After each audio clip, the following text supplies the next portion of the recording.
Hey, how's it going? Welcome back to another Hardcore Iron Man progress video. And in the last video, I decided why not fletch, and we made fletching the next 99. We made a bunch of broad arrows that we're never going to use, and then we spent some time making them all in pest control. That cost like 15 to 20 mil, but it was definitely well worth it, and now that we've got 99 fletching, that's one more 99 out of the way, and that puts us one step closer to maxing. That being said though, let's jump into the video, and I hope you enjoy. It's so weird seeing 276,000 broad arrows that I'm never going to be using, but at least it looks cool in the bank, right? Maybe. Adds to the bank value, at least, kind of, sort of. Recently, I've been farming Hairlanders, and hear me out, I know it sounds stupid, but I have a very good reason for why I'm doing that. So one way to train herblore is actually by making tars, and I have over 100,000 swamp tar right now from when I killed Zora. When you make tar, it takes 1 herb and 15 swamp tar, and the highest tier of tar you can make is Hairlander tar. That means that in order to use up all the swamp tar, we're going to have to use up 6.8k Hairlanders in order to maximize the XP that we can get from this, and as it stands right now, our Hairlander stack is about 3.7k, so we need a lot more Hairlander. If I really wanted to, I could take it down a notch and use the second best tar, which is Terramin, but that only gives 55 XP each instead of 72.5, so I don't think it's really worth it to waste Terramin on that. And then I also have all these desert goat horns in the bank. I think I got them from the Smoke Devil boss, but you can grind up those goat horns and use them with Hairlander to make combat potions. As I'm sure all of you know, herblore is a very, very slow skill to train for Ironman, so I really need to maximize the herblore XP and get as much as possible out of what I have already. Hairlander seeds are very easy to get. You get them quite a lot from master farmers. I feel like it's kind of like a secret item that I totally didn't even think about until now, so Hairlanders are going to be very good for us to have. I am hoping I can get the bombless bucket from Hespori at some point. It should be grown soon actually, but it gives double ultra compost when you put your ultra compost inside there, so for Iron Man especially, it's going to be really, really, really good to have. It seems pretty common based on what I've been told and been seeing from people. It seems like a lot of people have been getting it on like 1 or 2 KC. I think it's not too rare. As of the time I'm recording this, the drop rates have not been released yet. When you see this, maybe it will be released, I don't know. So I was just buying a bunch of nature runes because the next thing we're going to be doing is doing Alchgility. We have 48.5 mil left, and we're going to need about 45 to 50 mil for training smithing to 99 is what I calculated. So we're going to need a bit more money for other skills as well, like herblore for example, for crushing up the secondaries and getting the unfinished potions in Narda, and for buying runes for training crafting and runes to have in general. But anyways, we're going to go do some rooftop agility. Alchgility, I believe, is the term the kids are using these days. But we have all these longbows that we just got from fletching. So we're going to alch all the magic ones and also start putting a dent into the U longbows as well. And we are currently 92 agility and 97 magic. Let's see how far we can make it into this. The spellbook filter is coming in handy once again. I know it looks lame and it's super awful to have in the game, but it makes the distance between alching and the course a lot closer having it here rather than having it over here, you know what I'm saying? Oh man, that's a lot of marks of grace on the ground. Let's pick those bad boys up. Oh, it's beautiful. Guys, I've made a massive discovery. Farming contracts is Artisan. Jagex added it without pulling it. Artisan is actually in the game. Also, just got 3 contracts in a row, which is like, or 3 contracts I could do in a row, which is like insanely lucky. It's never happened to me before. All right, here's the last of the magic longbows alch. We made just over 1.5 mil from that. We'll pick up these marks of grace. I'm going to deposit the money and then do a farm run and keep track of the money we get from the U longbows then. But yeah, 1.5 mil to the cash stack. Well, that makes it a bit easier for us, I suppose. I've noticed for a while that I do this thing where I'm like, yeah, I'm going to not commit to the skill, but I'm going to see how far I can go with it. And I don't know what's going to happen with agility. I just want to come here to alch all this stuff and make some more money for smithing and for training herblore in the future.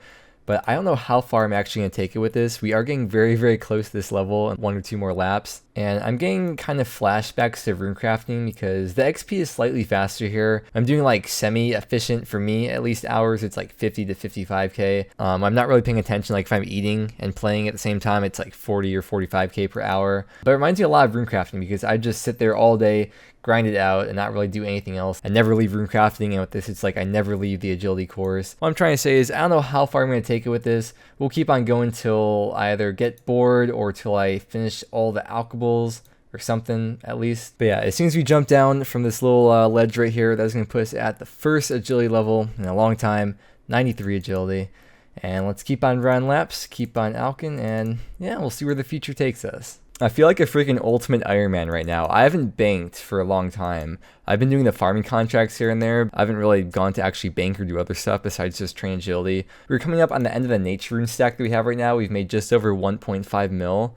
So we're gonna have to buy some more natures because we still have over 2,000 more yew longbows to alch. Okay, it's really annoying when you're up here trying to buy runes and you accidentally attack wizards. So one piece of advice I have is that if you go to your joystick in the spanner option over here, and you go to NPC attack options, switch that over to right click, and now I won't misclick and waste XP by attacking, because when you're in combat you obviously can't buy runes. But yeah, so we're probably gonna stock up on maybe like, we need at least 2,400 I think for the next level, but we're also gonna need like 20,000 alchs to get 99 from where we're at now. So I'll just buy as many as I can until we get logged out from hopping too much. And the amount of runes we'll be able to buy in that time should be enough to get us all the way to 98 from where we're at now. This is KC number 3 at Hispori. Let's see if we get any cool seeds. I really want the Boundless Bucket. That's all I could ask for. Please. No, we got Chrono Seed and Lancenheim seeds.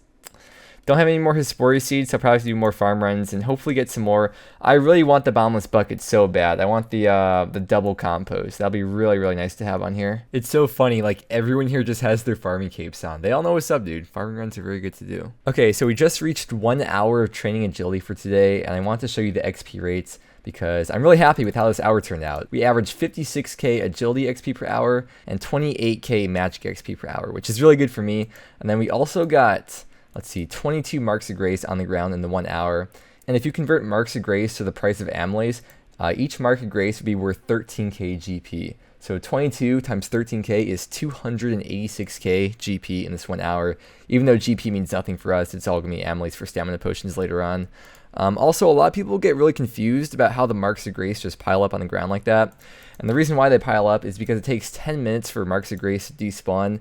And with the Arty Elite Diary done, you get 25% more marks of grace when doing the Arty course, which means, as you can see, we spawn one pretty much every 3 minutes because we got 22 of them in that 1 hour. And each time a mark spawns, it resets the timer. So essentially the marks will never despawn unless you like leave the course or DC or forget about them or something. So there's no point wasting time picking them up after every single lap when you spawn them so often. It's just not necessary. So I figured I'd answer that question before it comes up a million times in the comments. We are also going to be running out of yew longbows very, very soon. As you can see, we're almost out.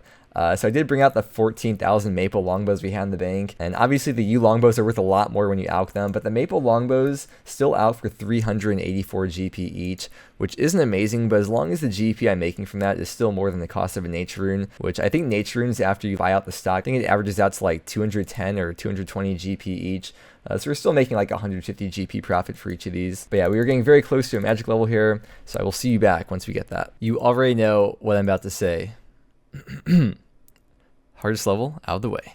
We've now got about 19,000 alchs to get to 99, so that is not happening anytime soon. I'll probably get all through alching, most likely. But there's something at the farming guild I want to show you now. Something I've been building up, something which I mentioned in a previous video as well. So you probably know what that already is. But yeah, let's go to the farming guild after this lap and I'll show you what's up. Once we finish harvesting this herb patch right here, that is going to give us a farming contract. And this contract that we're getting right here is a very, very special contract, and I will show you why. So if we go in the bank here, in the farming tab, take a look at this. I've been saving these up for a few days now. Can we withdraw them all at once, actually? Okay, we can. That is one full inventory of seed packs. To be honest, I just wanted one full inventory to flex for the thumbnail. Dude, that looks beautiful to have in the inventory. Before, they looked like the Nightmare Zone boxes. By the way, as an Iron Man, you can't get herb boxes from Nightmare Zone. We're going to open up 28 seed packs. I'm not sure which one is which tier. I think they're mostly the hard tiers. When you downgrade, I believe it goes to easy. I don't know. No one really knows exactly how they work. As of yet, at least, I don't think. But I think it's mostly hard, maybe 1/3 to 1/2 are easy, so they had to downgrade. I don't know if there's like a way to keep track, but yeah, let's open all of them up right now and we'll see what we get. Also, freaking look at all the free bank space now, 788. If you're an Iron Man, you know that's a beautiful number to see. Being anywhere below 800 is a beautiful number to see. I'm doing my best to keep track of everything, but there's so many different types of seeds you can get. My inventory is full. I'm dropping all the worthless seeds and banking all the seeds that aren't too special. So I'm going to try to get as much into my inventory as I can. But yeah, this is very, very difficult to balance it all out properly. And there is the last of all the seeds open. So let's go ahead and take a look at what we got here. So first things I couldn't fit in my inventory. There are a lot of like smaller seeds like hop seeds and lower tier herb seeds like Hairlander, Terramint I save for birdhouse runs. And the Hairlander, which I'm just planting itself. We got 19 Hairlander seeds now in total. Then we got 5 Hispori, 1 Celastros, and 2 dragon fruit trees. I've never planted a dragon fruit tree seed, so that's gonna be really nice to have for like a contract and to grow the dragon fruits to pay for the redwood trees. So yeah, 5 Hespori is gonna be super nice. And as for the seeds in the inventory, let's take a look at price check over here and we'll go over them. So 2.4 mil worth. We got 2 spirit seeds from that. I guess you could take a look and see what we got here. We got a lot of herb seeds, and we've been running really low on herb seeds for a while now, especially the Arid, dude. What the heck? 86 Arid seeds from that? That's a lot. So I guess it's very heavily weighted towards Arids. I don't know if Jagex is planning on changing the rates of these or releasing more information, because right now it seems like there's very little information on this. When this video goes up, or in the future, if you're watching this a while from now, they probably have released the rates or something by then. The snapegrass seeds especially is going to be very nice, because I don't want to have to collect snapegrass.